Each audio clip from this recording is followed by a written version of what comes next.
additional practice. So we are making progress. What I can only add is that with regard to this particular issue of LGBTI, it has already been criminalized. Maybe the language is not that clear.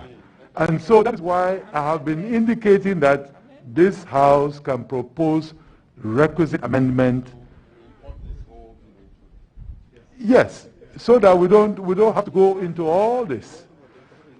Now, with regard to human rights, you see, Honorable Chair, the Honorable Savoka is mixing the two things. The human right, the act has been criminalized. Nobody will go protecting or fighting for that against Ghanaian values in Ghana, right? If lesbians are not covered, we should cover them, right? But we're talking about the human rights, the other human right dimensions that get triggered if people are exposed, stigmatized, and discriminated. That is the point. So those other clusters of human rights that get entangled as a result of we stigmatizing and discriminating against LGBTI persons is what I am concerned. And I've said freedom of expression, movement, association, and all those things, including other persons who sympathize and empathize with them. That is the position. Point made. Honorable Member, please. Thank you, Chairman. I have two short questions to ask. Chairman, the presenter cited Article 28 of the African Charter during your presentation. And when I get that article, it enjoins every individual to promote, safeguard, and reinforce mutual respect and tolerance. Chairman, I want to be educated. How would this bill, in its form, when passed, will make Ghana be infringing upon that article? That's my first. He had already made a point that to the extent that we discriminate against the LGBTQ community, then we are intolerant to them, towards them. Chairman, so that's my first question to you. He's already made his point. And the second. No, Chairman, with all due respect, I think the honorable member has a valid question. I think from the presentation, we are all coming to a realization that some activities of the LGBTQ are already an offense within the meaning of Section 104 of the Criminal Offences Act, 1960, Act 29. However, if the scope will be expanded, we have to look at the existing law and do the appropriate amendment to expand the scope. And he is asking a question that you make a reference to Article 28 of the Charter. Now, in view of the fact that the activities are already, some are already proscribed, how does that make us as a country intolerance in view of that Chapter 28? Is that not the impulse of your question? Thank you very much. Please note it down.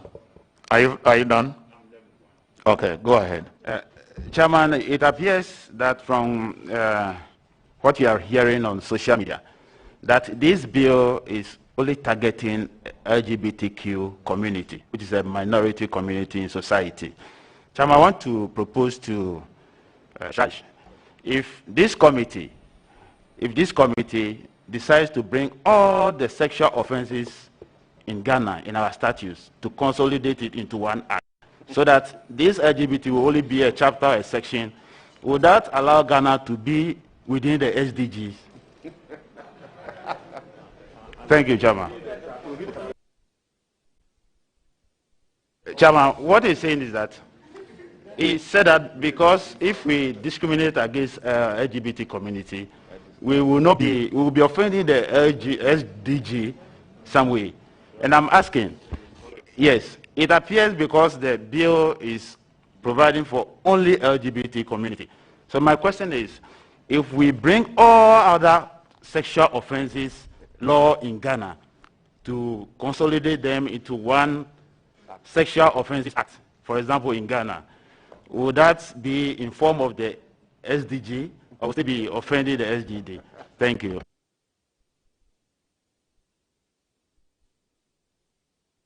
Okay. Honorable. Wait, Honorable. Alaji Bejira. Honorable Bejira, you are only a friend for today. You are not a member, so but I'll allow you. Please go ahead. Thank you, Chair. A friend of a committee is also a member of Parliament. Chair, the recommendation to your committee by Shraj, if you look at the recommendation, it states that the Commission therefore recommends an extensive national debate as well as constructive engagement with the LGBT community and all relevant stakeholders will provide a better national response on this matter, as opposed to current attempt of criminalization through bill. I heard the Shraj man saying that they are neither for or against, but their recommendations clearly state that they are against the bill. I want to find out from the Shraj man. He says that engagement... You omit the fact that it clearly shows they are against our life. It's stated here. Because I have in their recommendation, Chair. Yes. They are just prompting us as a body to be careful of this clause and this clause. So let me ask my question now. Honorable Chair, just to find out from them whether we have LGBTQ plus community in Ghana. Do we have them? You want them to answer this question? If you don't have them, we will not be sitting here. Because he mentioned that our section 109 of section 104 of the Criminal Offences Act criminalize it. If we criminalize this and we still have that community in Ghana. Honorable Beja, do we have armed robbery in Ghana? Well, we have criminalized it, so when they are here. Honorable Gaga. Chairman, thank you. I shouldn't be asking the commissioner questions because he's my elder brother, but it's part of our work, so I will do my job. Yes. No, I won't. Yes, so, Commissioner, you stated in your presentation that the Committee on Economic, Social, Cultural Rights has included sexual orientation. Yes, in this definition of human rights, and that Ghana is a signatory. Right. Comment. Good. To the covenant, yes. Now, you also again cited Article 33(5) of the Constitution, where rights that are not specifically mentioned must be taken account of in determining what constitutes a right under our Constitution. But in light of Article 75, because I'm not too sure whether our ratification of what the Committee on Economic, Social, and Cultural Rights did by way of definition of sexual orientation as a right has been domesticated. Point is, ratification is an executive act, but in light of Article 75, on our obligations as a state, if we really want to have, whatever we do at the level of the executive binding, concrete steps must be taken to either amend this constitution or enact a law which would incorporate that for purposes of having a binding effect on our country as a state within the Committee of Nations.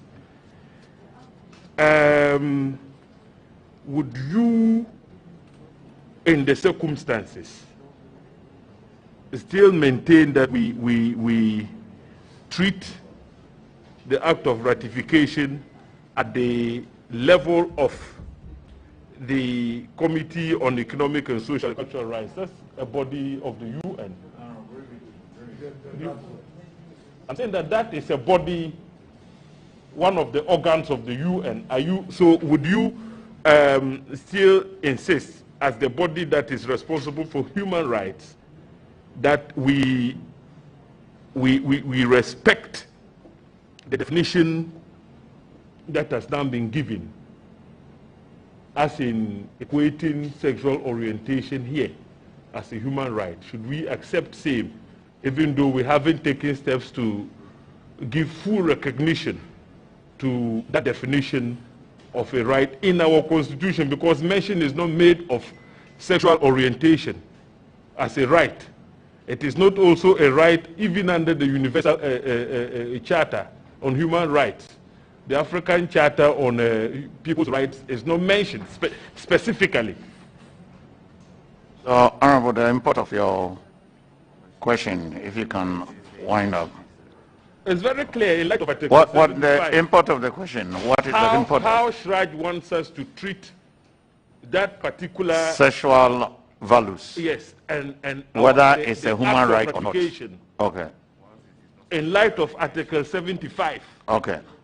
Right. That is the first issue. Second, Commissioner also brevity, please. Cited Resolution 275, which talks about non-violence against sexual minorities.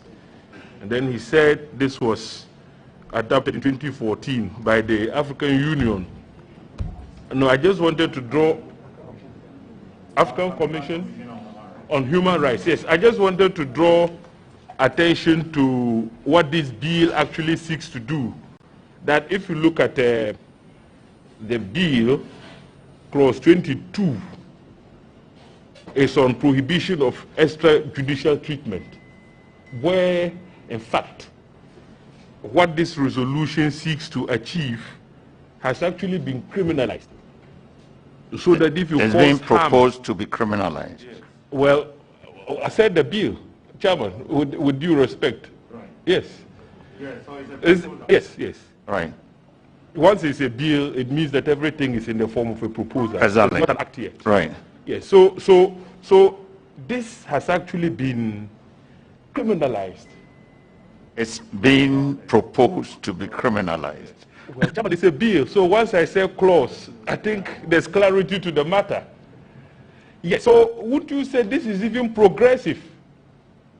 Because this seeks to give meaning to Resolution 278, so that if you visit violence on somebody suspected to be a gay, a member of the LGBTQ community, you are the one who would be at the receiving end of the law.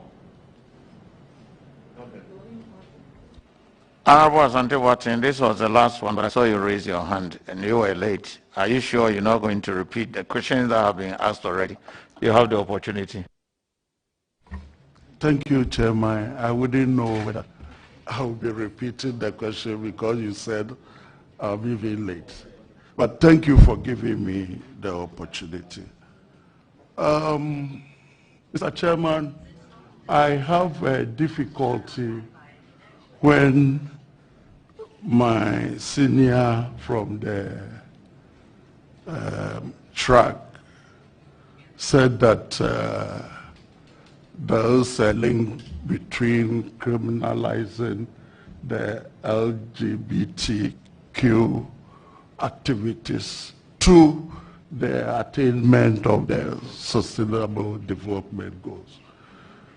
My suggestion is that when we ask for the explanation to that, it wasn't convincing enough, and that there's no way the attainment of the Sustainable Development Goal can take everybody along. You go to, yes, it's not possible. It is not possible.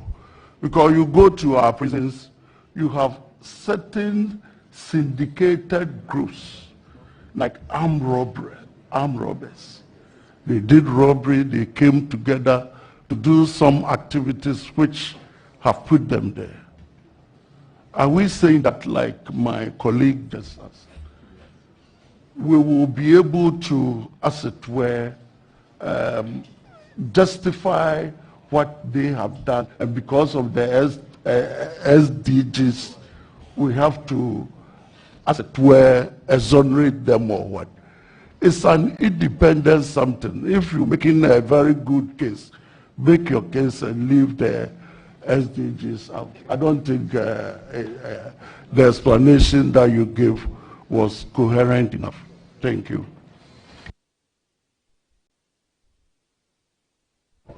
Sir, please, I will allow you, if you have some comments, and conclude. Thank you.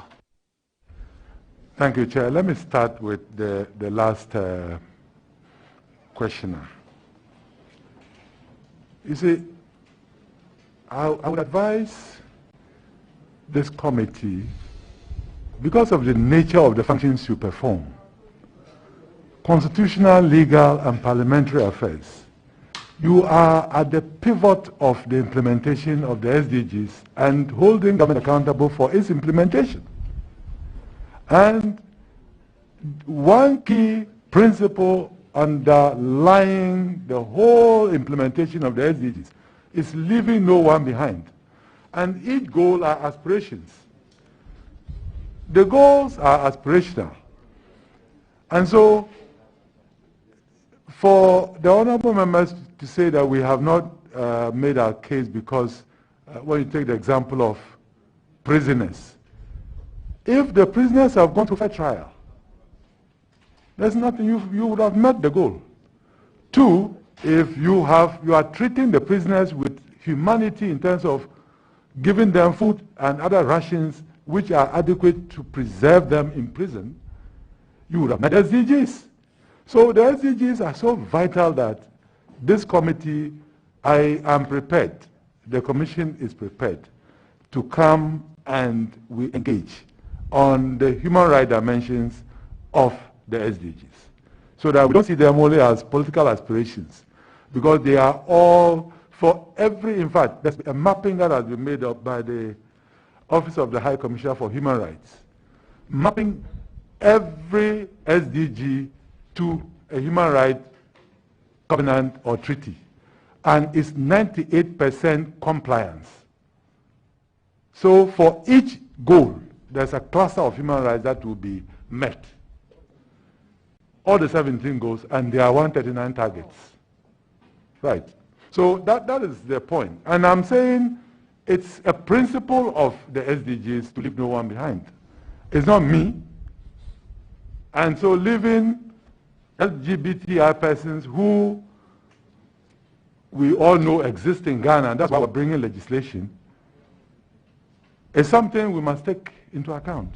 That we may stigmatize them, we may end up discriminating, and we may drive their activities underground, and that can really lead to serious medical and health situations for the country. We need to look at that.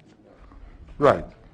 So now let me look at my honorable member of parliament, James Agaga. See, ordinarily, you should be putting me to trial. Yes. Article 75, let me first start with Article 40, which requires that Ghana respects its international treaties that it has entered into. So, to start with, every treaty which Ghana has ratified ought to be respected in the Committee of Nations. And to the glory of Ghana, we ratified International Covenant on Economic, Social and Cultural Rights, which this bill underpins in 2000. Remember very well. And the International Covenant on Civil and Political Rights, we equally ratified the other one too in 2000. Yes, we might not have domesticated it. But at the time when Ghana's constitution, 1992 constitution, was being promulgated or drafted, the framers already had the text of these covenants which were passed by the UN in 1966. They were there. So it is easier for them to have looked at. So if you look at our fundamental human rights principle, chapter 5 and chapter 6, they mirror very closely the two international covenants on civil and political rights and on economic and social rights. Now, to the question, we might not have domesticated it, but it's not late. We can continue to domesticate with time. Late acts like the Juvenile Justice Act, the Children's Act, and all those acts are manifestations of the previous international covenants that we have passed. So it's not late.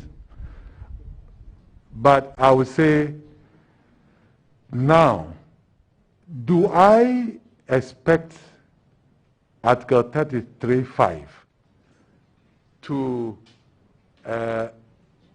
maybe rope in what is in 278?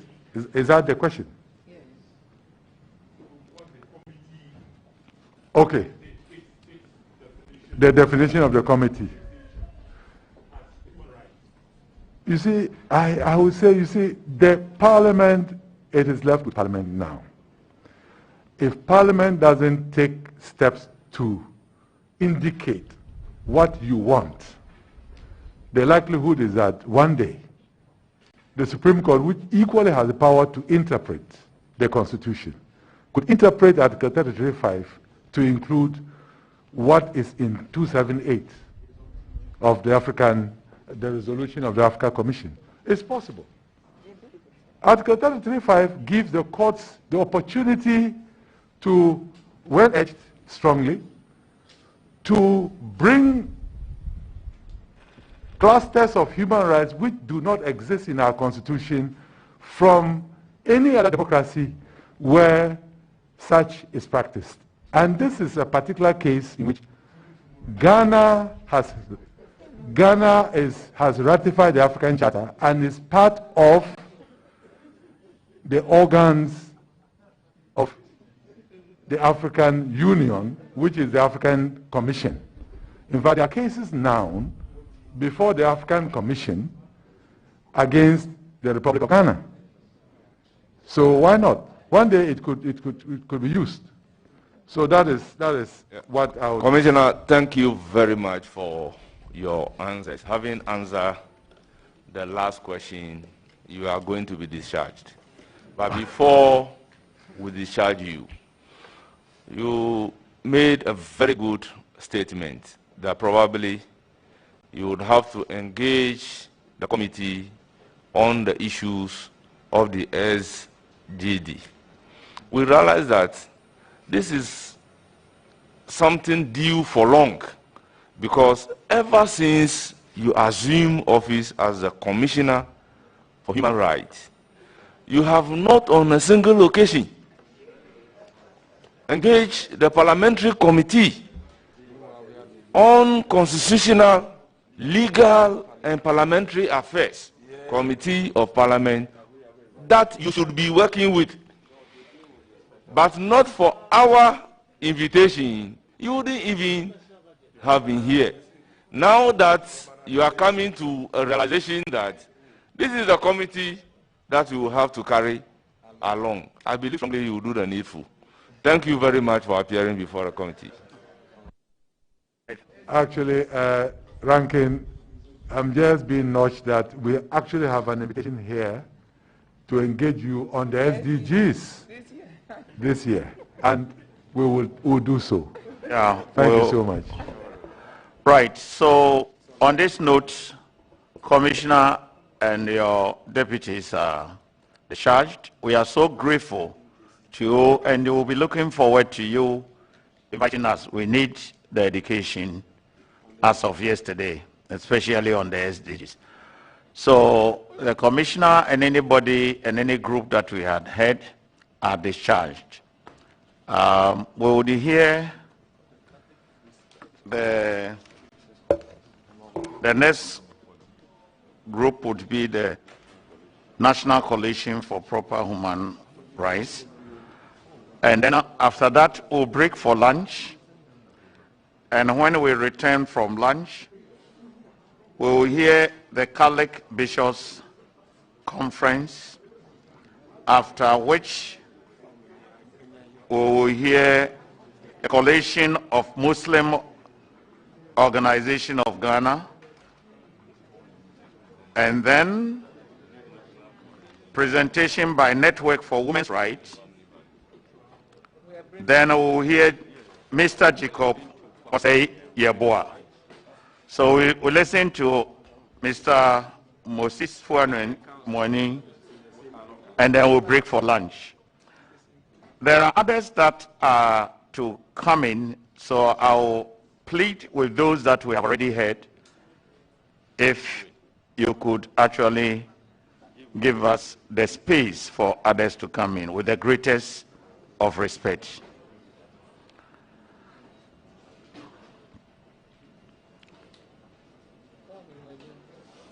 Coalition.